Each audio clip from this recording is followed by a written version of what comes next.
of the airport's new system. In just 6 months, all eyes will be on the Meadowlands and Super Bowl 48.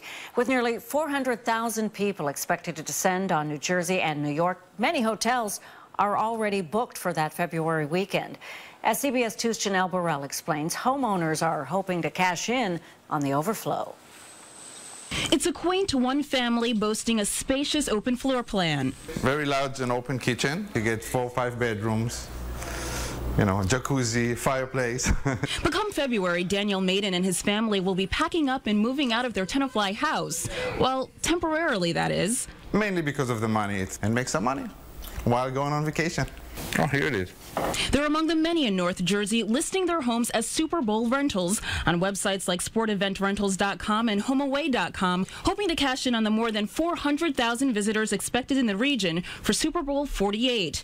We found this luxury Hoboken condo on events.com touting city views going for 10 grand a day, chauffeur to and from the game included. Maiden is asking a more conservative $2,000 a night. But we're going to put 5 days minimum, and we'll go to Mexico.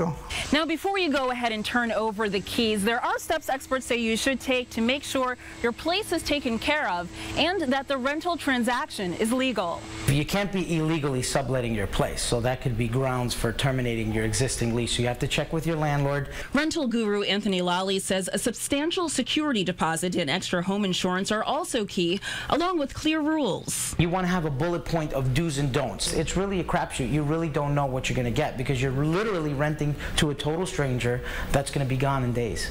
But with the prospect of making 10 grand in 5 days, it is worth the risk, I think. For this amount of money, you know, it's worth it. It's a gamble the Maiden family is willing to take. Janelle Burrell, CBS 2 News. Now, if you do decide to rent out your home, experts also advise that you have renters use credit cards or PayPal for payment because wire transfers are untraceable.